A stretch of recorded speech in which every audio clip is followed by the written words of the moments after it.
Salut! Nous sommes en novembre. Est-ce que vous savez ce que ça signifie pour la France qui fume et qui veut arrêter? Oui, je m'adresse à la France qui fume et qui veut arrêter. Quoi, tu crois qu'ils sont genre 9 ou 9000?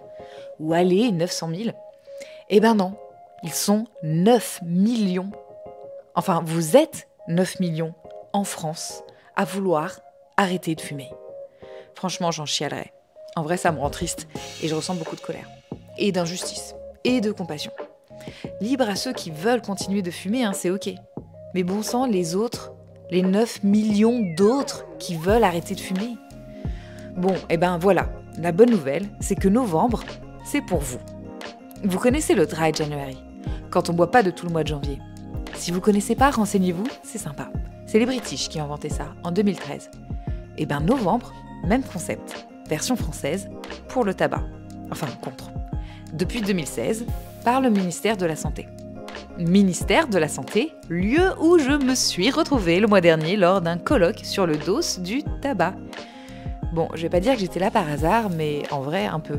J'avais l'impression d'être une touriste avec mon podcast décalé et mon bouquin drôle sur l'arrêt du tabac, face à tous ces grands pontes qui se lèvent chaque matin, et pour la plupart depuis des décennies, pour combattre les méchants du tabac et aider ceux qui en souffrent.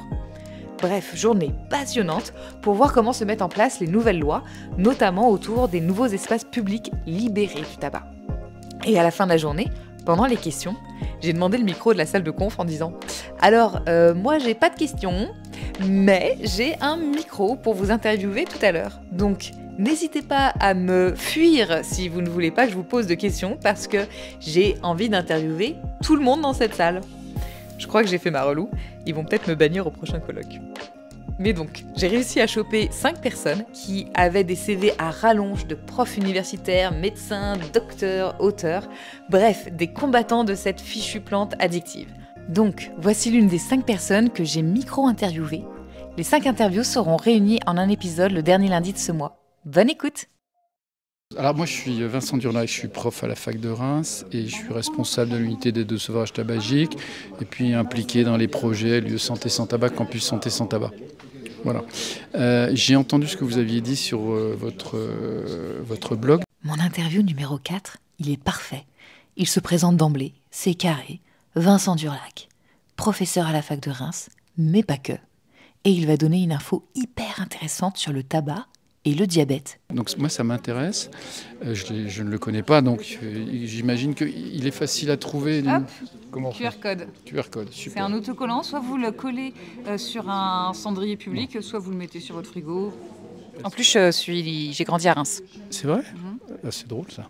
Est-ce que vous voudriez venir ou communiquer avec nous à un moment ou à un autre sur le mois sans tabac ? Moi je cherche tous les éclairages autour de tabagisme, prise en charge du sevrage et qui soient un peu ludiques, un peu joyeux, pas Exactement dans le répressif et autres. J'imagine que c'est dans l'esprit de ce que vous avez fait. Donc à ce moment-là, et là il y a vos coordonnées. Alors il y a mes coordonnées, il y a, donc je suis principalement sur Insta, mais vous me trouvez aussi sur LinkedIn. Il y a aussi dans le QR code mon livre, parce que j'ai écrit un livre sur le tabac, comme à peu près tout le monde ici. Donc, est-ce que vous avez écrit un livre sur le tabac ? Non, je suis qu'un simple docteur, vous savez, moi, j'écris des articles scientifiques, mais... Vous avez écrit des articles scientifiques sur le tabac ? Ah, sur le tabac, oui. Génial, ça m'intéresse. Mon domaine d'expertise, c'est le tabac et le diabète. Où est-ce qu'on peut trouver les articles sur le tabac ? Je pourrais vous les envoyer, mais si vous tapez tabagisme et diabète et vous tapez mon nom... il n'est plus là, c'est Durlac, ça s'écrit D-U-R-L-A-C-H, Vincent Durlac. Et avec la SFT, la Société francophone de tabaco et de diabéto, parce que moi je suis diabétologue et tabacologue, on a fait un document de consensus, on a écrit des recommandations.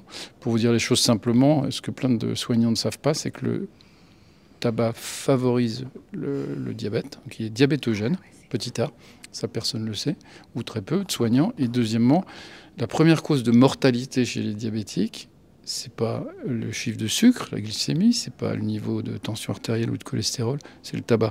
C'est la première chose qui tue les diabétiques. Waouh ! Voilà. Je savais pas, et pourtant voilà.